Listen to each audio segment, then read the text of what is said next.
Nasib apes yang dialami Adrien sudah menjadi korban pengeroyokan oleh wong tidak dikenal di Jalan Sayangan, Kelurahan 14 Ilir, Kecamatan Ilir Timur 1, Palembang. Atas kejadian tersebut, korban direwangi bininya, laju datangi Polrestabes Palembang, bikin laporan polisi.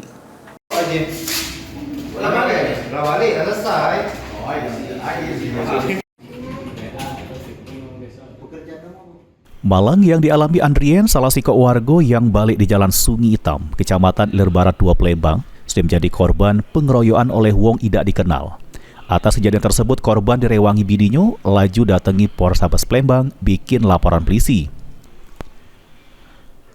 Di depan petugas piket SPKT Polrestabes Palembang, korban Adrien jelaskan, dirinya yang sedang bermotor berewangan bininya nak balik ke rumah sekira jam 9 dalu, pas di Jalan Sayangan, Kelurahan 14 Ilir, Kecamatan Ilir Timur 1, Palembang.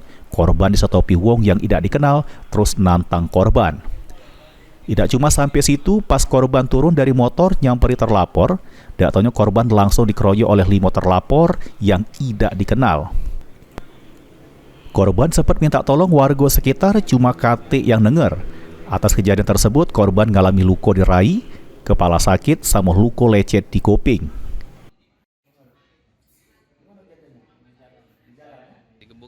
Di mana? Pipi, sama kepala, belakang leher. Umur berapa yang gebuk? Umur 5. Di daerah mana kita digebuknya tuh? Daerah Sayangan. Kapan kejadian, siang atau malam? Minggu tengah 9. Dan malam. Pas kita Umur 5 tuh gebuk igal. Umur 5 tuh gebuk igal. ngeroyok gitu ya. Nah, kita pas kena keroyok itu tuh minta tolong nggak sempet? Kata uang lagi sepi. Dari mana tuh bisa lewat situ tuh? Aku beli kopi, beli makanan. Pas Terus? balik, pakai buyo jalan yang bawa motor. Terus? Pelan-pelan, udah ada ngomong. Oh ini bawa motor ini stopnya ada ngomong. Dan stop. Masuk apa kau mau ngeliat kamu ngomong kan? Nah, langsung datang kawannya langsung gebuk yang 5. Kita sempet nggak sempet ngelawan nggak gitu? Kita Nggak ada perlawanan ya? lawan.